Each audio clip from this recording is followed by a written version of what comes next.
Over the past couple of weeks, we've been talking about it's just a phase. And today we continue that theme.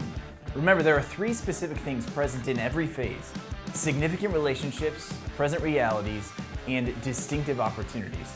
A big shout out and thank you to Jenna last week for taking us through the specifics of significant relationships. She'll share about distinctive opportunities next week. But this week, we're going to focus in on present realities. What is a present reality?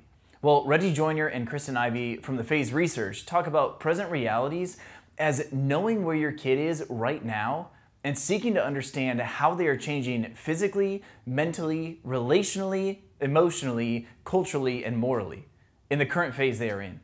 There's something significant that happens when we know our kids well. We want to become students of them. As Joyner and Ivy write, the better you understand who kids are now, the better they'll understand who they're meant to be. St. Francis of Assisi is credited with saying, "Seek first to understand, then to be understood." Figuring out the present reality of your kid is really a journey to understanding who they are, what their interests are, why, and how they are changing. Every kid changes in 6 fundamental ways in every phase. As we mentioned, these changes are physically, mentally, relationally, culturally, emotionally, and morally. As kids change physically and mentally, it's clear that when a physical change happens, but it might take a little extra effort to see how they are changing mentally, to know when they can handle deeper conversations and more theologically rich discussions. Both are significant changes, just one is easier to see and understand than another. Through all 6 of these changes, we want to seek to understand. It is easiest to understand in relationship. As silly as it might sound, are you building a strong relationship with your kid through conversation and spiritual formation? Are you helping them ask good questions, to be comfortable doubting and wondering, to pursue what is true and right even when it is hard and takes more time?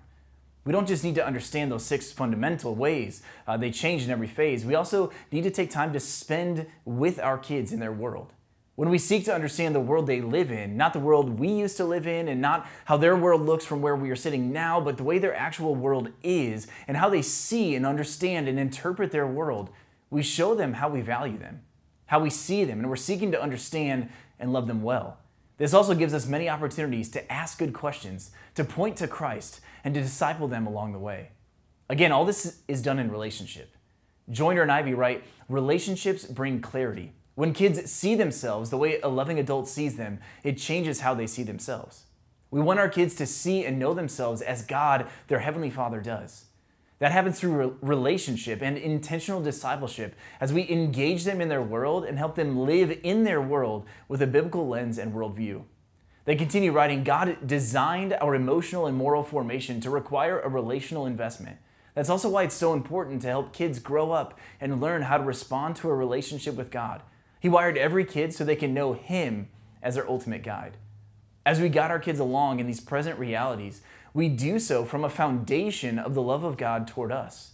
It is through that love and by that love that we guide our kids to know God and fall deeply in love with Him. I want to encourage you to take a minute to evaluate your relationships. First with God. Are you spending enough time with Him?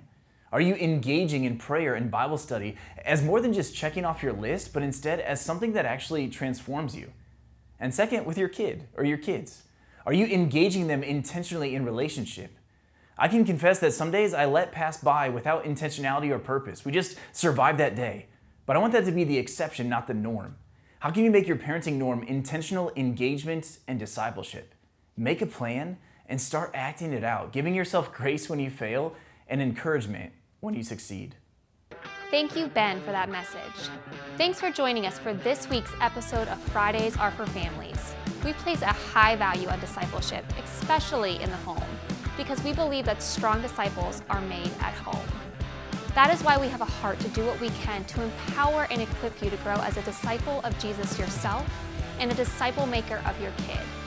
If you have specific questions for information you would like to hear about, we invite you to share them with us, either commenting on this video or on YouTube or Facebook, or by emailing us at family@lifeapathway.com. See you next week.